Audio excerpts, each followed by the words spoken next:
chaotic, and it has changed my life. I'm a fan of his ever since. I love this collection. Of his most legendary supermodels and more. The four queens of the runway. Fashion, New York Fashion Week is right around the corner. Librarian tonight, and that's because I came to read a bitch. Jaja's Atelier, bitch. Welcome back, guys, to another episode of Jaja's Atelier. We're here to touch on all the latest hot topics and fashion news. Now, listen, I know I told y'all I was going to be back in a few days after I got on camera and shot that episode Monday. But, you know, that huge story broke with Diddy. I didn't get to talk about one of the main stories I wanted to talk about because that story just blew me. But after those couple of days, I had to take a break from social media. Now, in recent Diddy news, he has hired Jeffrey Epstein's lawyer, as far as I've heard. He hasn't been arrested. He hasn't been indicted. It's Saturday. I've seen him on social media with Stevie J and some other friends down in Miami. I've seen pictures of him with his two twin daughters. Let me tell you what I don't like about this whole Diddy situation. It's the commentary. I'm gonna have to be honest. It's all the commentary. Number one, the commentary from black media. Black media is more concerned about which other men this man had sex with, instead of being concerned as to the fact that he used hip-hop, allegedly, to commit sex crimes. If we're going to talk about it, let's talk about what's important. This is another way, you know, black media sometimes, and not all of black media, but you know what black media I'm talking about. And the podcasters, the YouTubers. And it's coming off really childish. It's coming off really homophobic. Let's not turn this into sexuality. Listen, it is perfectly legal if he wanted to allegedly have sex with grown men who gave their consent to him, that, you know, they wanted to have sex, that it was a mutual thing. There's nothing wrong with that. Let's not get this mistaken for that. What is wrong is the drug and sex trafficking, the alleged drug and sex trafficking. That's the problem. And the stain that this has put on hip-hop. This is one of the biggest hip-hop moguls of all time. And we're watching his legacy crumble right in front of us. We've all grown up on his music. We've all watched him rise to the top. And to find out that this is allegedly what he was doing behind the scenes, that's the issue. I also don't like the implication and the alluding to all the other celebrities that he has been affiliated with and making stories up about them. And you don't know what those people have done. You weren't there. And for the people that were there, Jaguar Wright, that other journalist, I can't remember his name, but he's a very prominent black journalist, Torre, who are now coming out and speaking up. I told y'all. See, this is not a vindication for you. It's not about you. It's not about you, Jaguar Wright. Now, when it comes to Jaguar Wright, listen, do I believe some of the stuff that she says? Absolutely. Look at what's happening. But to get online and to talk about it like it's this accomplishment for you.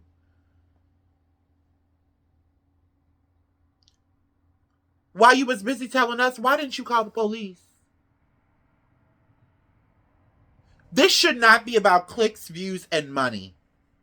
This should be about getting to the root of the problem, finding out if this man is guilty or not, giving him his sentence If he is found guilty, and moving the fuck on and trying to clean up whatever mess and however deep this mess goes down to.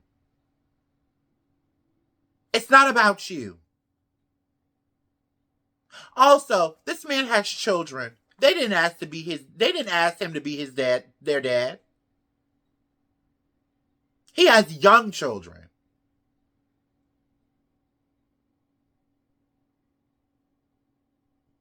And all of black media is sitting up here talking about Diddy and making fun of his alleged sexuality and implicating all these other black men and calling it, again, we're making it all about fucking sexuality. Meanwhile, Donald Trump just got a slap on the wrist from the New York court system.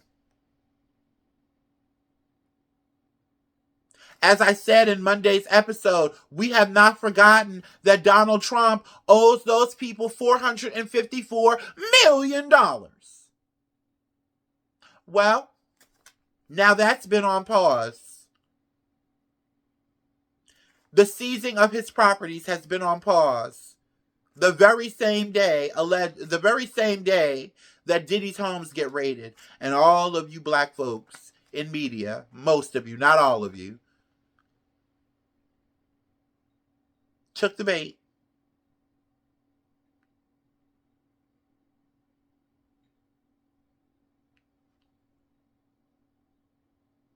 We've got to do better. There's a way to hold each other accountable without making it into a joke.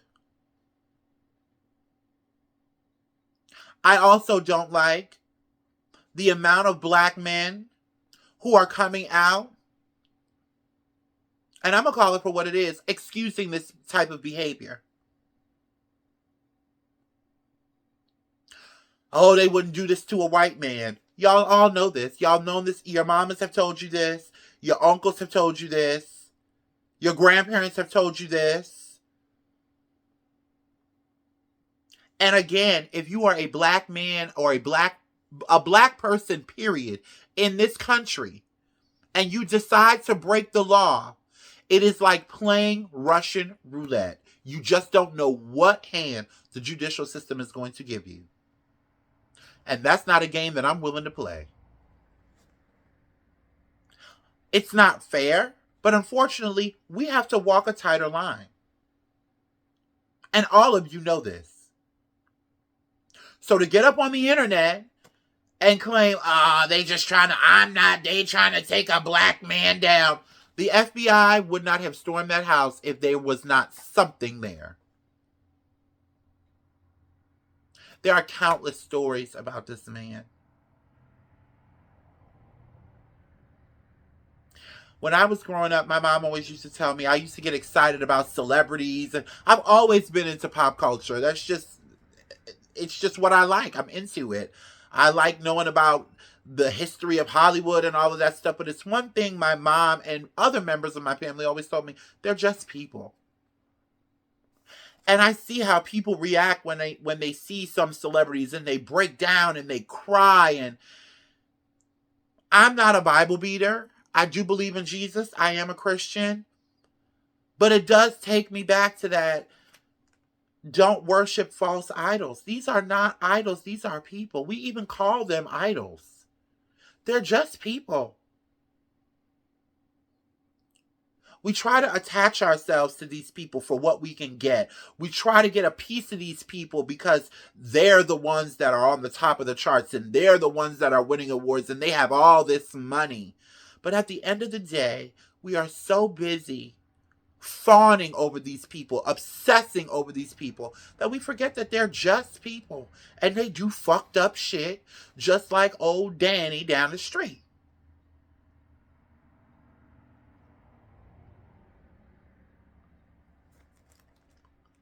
This is a huge stain on hip-hop. I don't think you understand. Hip-hop used to be the reigning genre of music. It is not that anymore.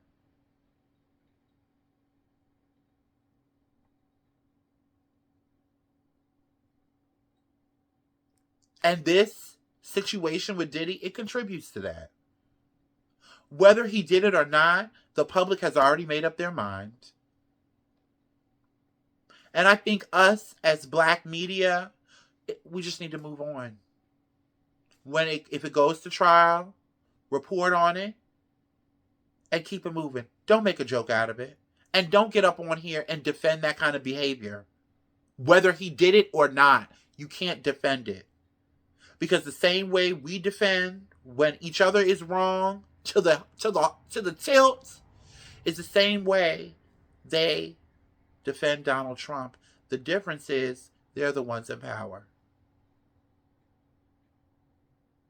And now they can look and say, well, you guys defend. Look who you guys defend. Leave us the fuck alone. We're going to defend who we want to defend. The difference is they have more power. They have more ownership.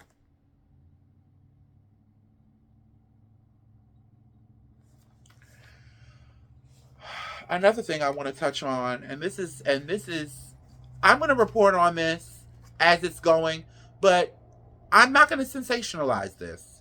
But what I am going to touch on is Miss Young Miami's name being brought up in that paperwork. I'm not the biggest fan of the City Girls. I don't like what the music stands for. I feel like black women are better than that. I do feel like us older people are like coming down on like, you know, the JTs, the Young Miamis, the Sexy Reds. And I really can't come down on the music because, honey, when I was in elementary school, I was talking about put it in your mouth and ooh, cha wally wally, ooh, cha bang bang. You know, give me that funk, that nasty, that gushy stuff. My neck, my back, ooh, my pussy and my crack. You know, we can't say anything about the music of today because we were all listening to some wild shit back in the day. The difference is, when they was doing it back in our day, they would make the song, maybe perform it on Soul Train, and they were going about their business. They weren't on the internet talking. They weren't visiting schools. They weren't on the front of the runway. When it come to that song, Uchiwali, I don't even know the girl's name who sung the hook. For it to be such an iconic song, I don't even remember the girl's name that sung the hook. And that's because it was a time and a place for that kind of shit. And now it's becoming mainstream. That's the problem. Carisha, a.k.a. Young Miami in particular, more so than JT, because I like JT. She stays out the way, she sings her song, she talks a little shit, and she goes on about her business. But that Young Miami, I never really cared for her. She's the one pushing this hoe culture. Fuck a nigga for a bag. Ain't that what she said? And now you see what fucking a nigga for a bag gets you. And allegedly, not only was she fucking a nigga for a bag, she was drug trafficking for a bag, allegedly. She was escorting for a bag, allegedly. And we see where that got her. Whether she was doing it or not, listen to the music. And there's a lot of girls that follow behind that. I can't fuck with a man if he ain't trying to send me $100 for lunch. I can't. And you see what kind of men that you end up with that kind of behavior. You see what you get when you... It's like I said yesterday when we were talking, last episode when we were talking about the Hermes bag situation. Y'all bitches fall in love with what a motherfucker got. You so busy looking at what they got, now you want a whole 90-page indictment. Whether you did it or not, the music leads us to believe that you actually did do it.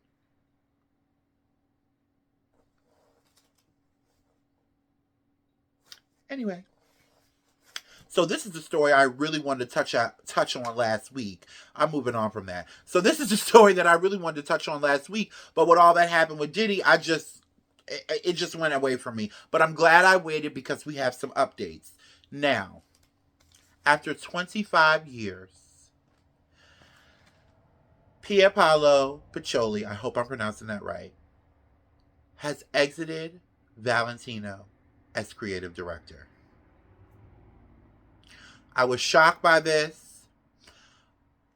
I didn't even know that he had been working there that long. He started off as an accessories designer, and then he was the co-creative director with Maria Grassi, who is now the creative director of Dior, and she parted ways, and then he became the creative director in the early 2010s. I believe it was like 2015, 16, I believe, that he became sole creative director, and he has been killing it ever since. I was shocked. Immediately, I thought about, oh my God, so who are they going to get to replace him? And a couple of days later, they have announced his replacement.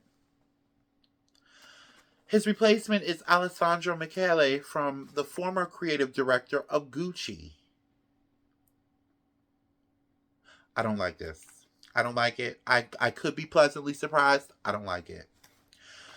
Alessandro's aesthetic, to me, just does not go with Valentino. Valentino is about elegance and romance and flowiness and satin and just eleganza, darling. And when Alessandro Michele was at Gucci, it very much gave, hipster granny chic. A lot of reissues. I'm not the biggest fan, although I understand and I can appreciate his artistry and his genius.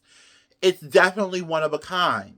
But I don't know what the hell is going on. Who is over there? Are they drinking over there at the House of Valentino? Who made that decision?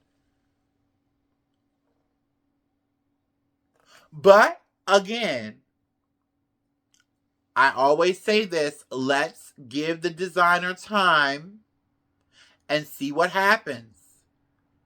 I could be completely fucking wrong. He could come to Valentino and turn that bitch upside the fuck down. We won't know until he debuts his first collection.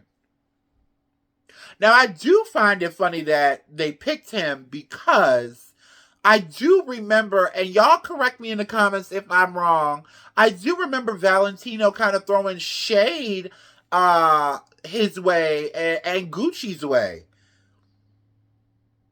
But listen, he made a ton of money for the house of Gucci. So listen, it could be a money thing. That seems to be the running trend nowadays through everything. It could be a money thing. I don't know, but I'm not so excited to see what it's gonna give, but I could be wrong. But I don't think I am. I don't think I am. I really don't think I am. I don't know. We'll see what it gives. We'll see what it gives. I hope you don't take this as shade, Alessandro Michele. Good luck. I wish you good luck. I'm looking forward to seeing what you bring. And if I don't like it, much respect to your artistry. So, honey, the wait is finally over. And listen, there is no denying that Beyonce definitely moves the needle when it comes to music and pop culture, because she got all of y'all wearing cowboy hats. I'm gonna have to go get me one. Goddamn. Her second installment to the Renaissance, this will be called Act 2, her latest album, her country album, her introduction into country, was released Friday. I've been listening to it here and there. I've listened to all of the tracks. I like it. I will, however, say, Beehive, don't come for me. I don't think she should have touched Jolene. I don't like her version of Jolene. I like Miley Cyrus's version of Jolene. That, I don't know if you have ever heard Miley Cyrus perform Jolene live. Honey. But I went back because I had never heard Dolly Parton's version.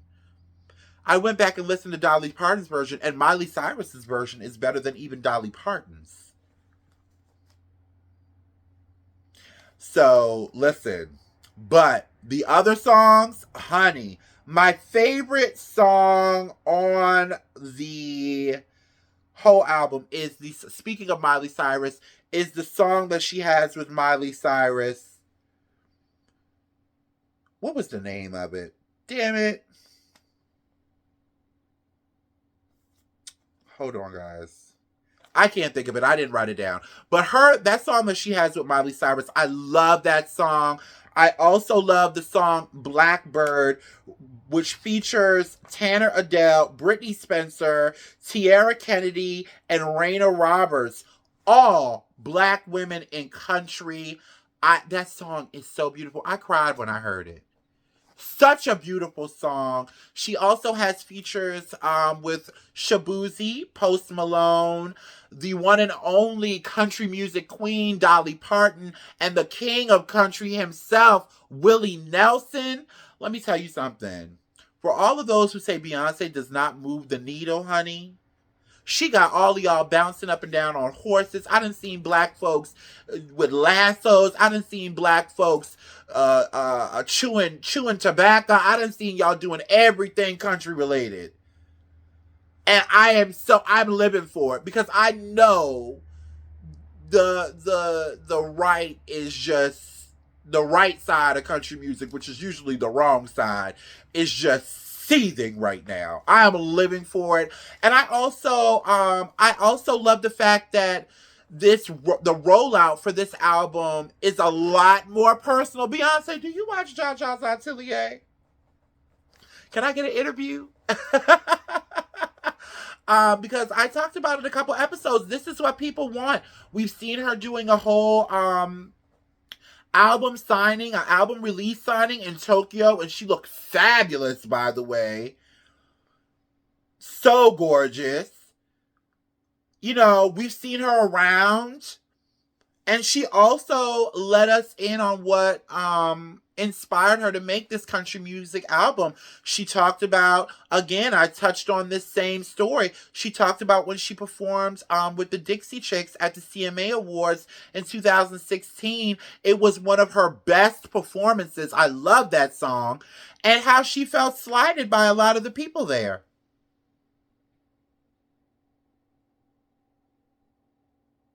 I love that she's being so personal. I love the album. Now, on the album, there is 27 tracks on the album. This album is going to go down in history. She has already made history as becoming the first black woman to debut at #1 on the Hot 100 Country Billboard chart. And I do believe that this album is going to shift the culture.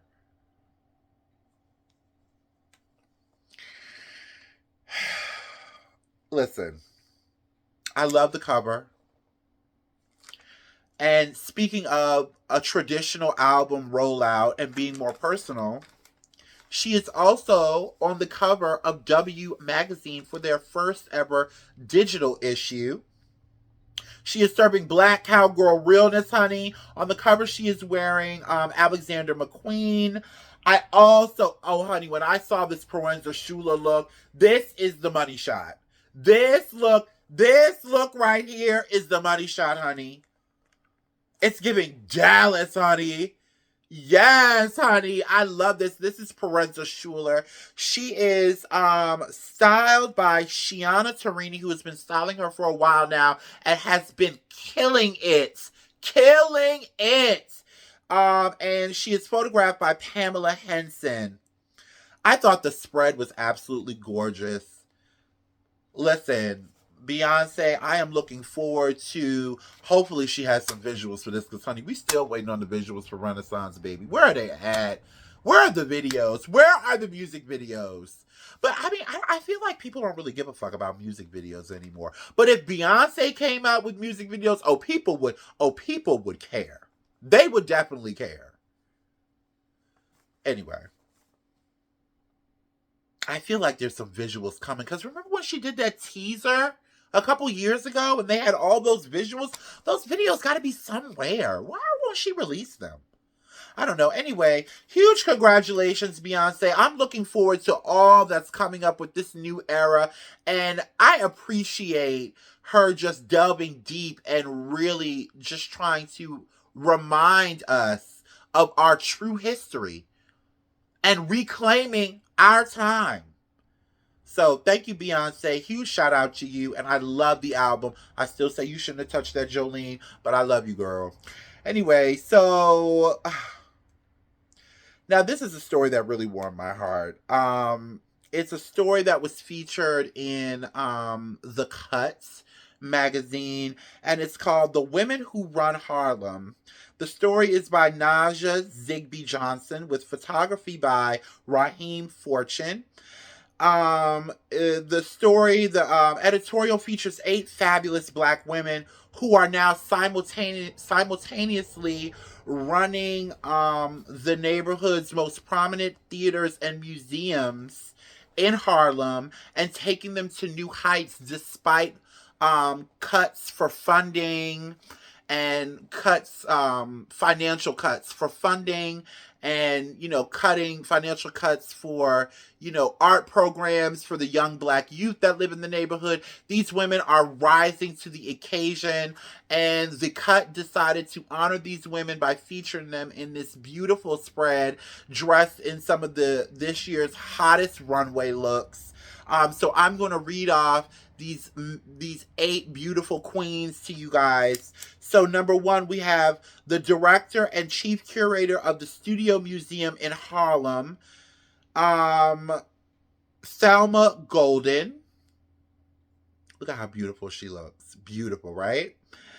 The president and CEO of the Apollo Theater since 2023, Michelle E. Banks.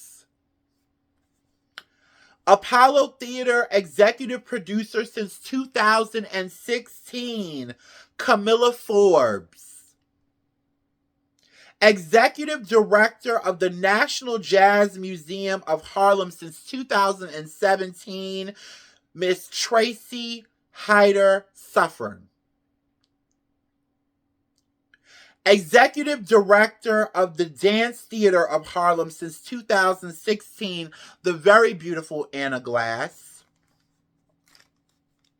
CEO and Artistic Director of the Harlem Stage since 1998, the beautiful Patricia Cruz.